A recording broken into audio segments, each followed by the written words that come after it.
Just like I've told you to go and see some films. Well, this is it. Well, I did. I went to see one today. Today? Yeah, just because I felt guilty and I thought I better go and see a film. Great.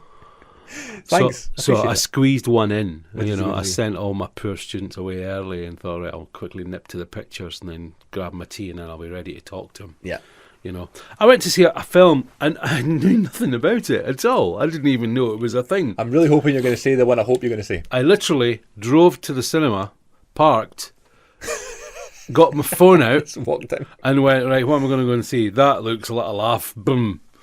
And I didn't know what it was. Yeah. And it was called Kneecap.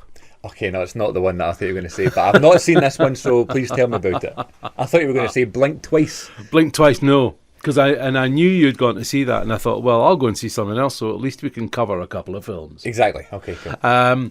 So, well, do you want me to go first, Kneecap? tell I just us, saw it today. I didn't know it was based on a true story, and it is. So what is it? It's based on it's set in Belfast, and it's about I think it's pre-pandemic, and it's about a couple of lads who are, I think, drug dealers in Belfast, and they speak the Irish language, which was banned and made illegal, but a lot of a sort of small band of people, a certain part of Belfast. You'll have to excuse my ignorance because the story was completely new to me. Yeah. I didn't even realise until it got to the end that it was a true story, and they were playing themselves. Because they probably came up in the credits being like... Yeah, well, there was all sorts of film about them yeah. going on, to different festivals and tours and things like that, very successfully. Yeah. And it's amazing. And the basic argument of the play is that it was about, in the aftermath of the Troubles and the new Parliament and so on and so forth. But the Irish language had been made illegal, and people quite rightly were fighting for, in their own way, fighting for for it to be reinstated as and popularised and we've done that in Scotland. It's happened in Wales, but in Ireland it was sort of forbidden, and which I didn't know. And so they there's a teacher who speaks Irish, teaches Irish as well as music and other things in school. Comes across these guys. He's asked to come to the police station and be an Irish interpreter because one of the chaps that's been arrested will not speak English and claims he can't, and so they get him in. He's like, I'm not an interpreter, I can't do the accent. They so eventually that's it, and he takes his book. The guy's got a yellow book, a notebook full of writing in Irish, and there's a sort of tabs in it as well, and so he creates a distraction. He takes it and he's looking at it, and it's looking like lyrics to him.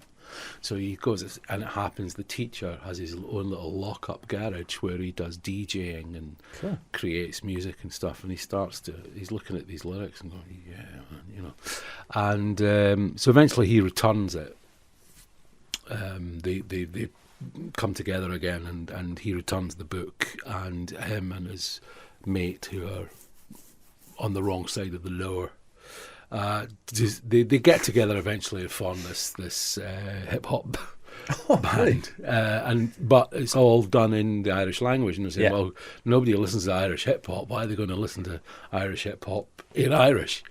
And he's going, well, we've got to make them want to, and so it's a coming together of these guys and their aspirations. And I didn't realise until the end that they're actually playing themselves. Right. And the teacher, sort of DJ guy, the music guy, his partner, is also fighting the cause for the Irish language, but in a more the traditional, in the right way, if you see what I mean. Yeah. And it was just a very interesting. It was one of those days. I actually really enjoyed myself because it was an occasion where I had no idea what I was going to see, no idea at all. And I love that. But it's just the best, isn't it? Because it is great. Think, you watch a trailer and everything's in the trailer. I guess I'll talk about Trap in a second, but that's how I felt about that film. Whereas everything I thought was in the trailer, and I think it hurt my opinion of the film. Yeah, because I felt as if I was going into it already seen it. So the fact you go in totally blind. Totally, but I didn't. Yeah. I didn't even know anything about it. I hadn't seen a trailer. I didn't know what it was going to be about. In fact, the most I knew about it going in was it was an 18 because it came up. It was 18. I didn't even know it was going to be set in Ireland. Yeah. I just picked something at randomly, which Yeah. I'm going to do more often because actually it made the whole thing quite exciting. Yeah. You have more movies in your collection than I do, right? But I also struggle sometimes to just pick something to watch in my collection because there's so much there that I've not seen yet, right? Yeah. And I was actually watching a YouTube video yesterday it sounds silly, but someone talking about what they do to decide what to watch, what routines they have and what formats to watch things on, whether it's streaming or DVD or whatever. And I think it works the same with cinema. You know, it's like a toto, it's a lottery.